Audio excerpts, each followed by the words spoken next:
Cette année, Burnopte-le-Bas a choisi de faire appel à une entreprise pratiquant le débardage mixte. 400 mètres cubes de bois ont été coupés sur la parcelle 12 de la forêt communale.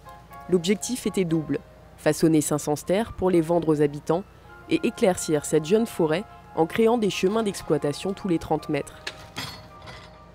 Donc l'intérêt, c'est principalement un intérêt écologique, puisqu'il va le permettre que les engins de débardage ne circulent pas à l'intérieur du peuplement. Donc le cheval va ainsi prélever l'ensemble des produits et va les mettre à disposition du porteur que vous avez derrière vous. Et donc ce porteur ne sera pas obligé de rentrer dans le peuplement et de provoquer d'éventuels dégâts au niveau du sol forestier.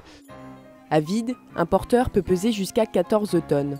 Dans un jeune peuplement comme celui-ci, son passage provoquerait des tassements irréversibles, empêchant de futures pousses, et abîmerait les arbres encore debout.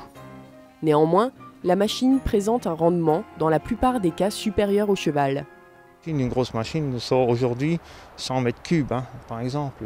Un cheval sort que 20 mètres cubes.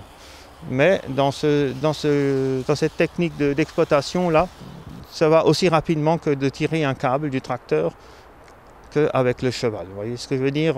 Il faut quand même tirer le câble, il faut sortir, il faut accrocher, il faut retourner au tracteur et tout ça. Donc avec le cheval, c'est tout aussi rapide.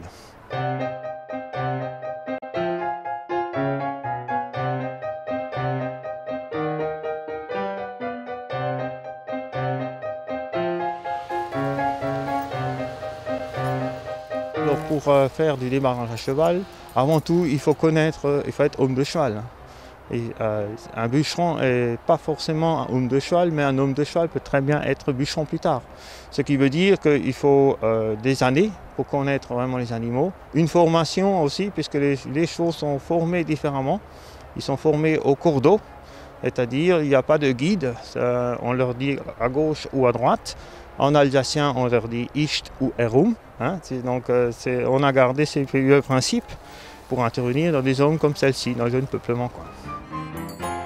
Revers de la médaille, le stère de bois coûte cette année 45 € au lieu des 38 € de l'an passé, soit 7 € d'augmentation. Pour les élus et l'ONF, l'intérêt s'entrevoit à plus long terme. C'est un choix, je dirais, économique, politique de la commune qui va être de dire on met les produits à disposition un peu plus cher que dans une exploitation traditionnelle. Mais ils auront ainsi préservé, je pense, le capital et le sol pour les générations futures. C'est également un geste, je pense, de solidarité avec les générations futures.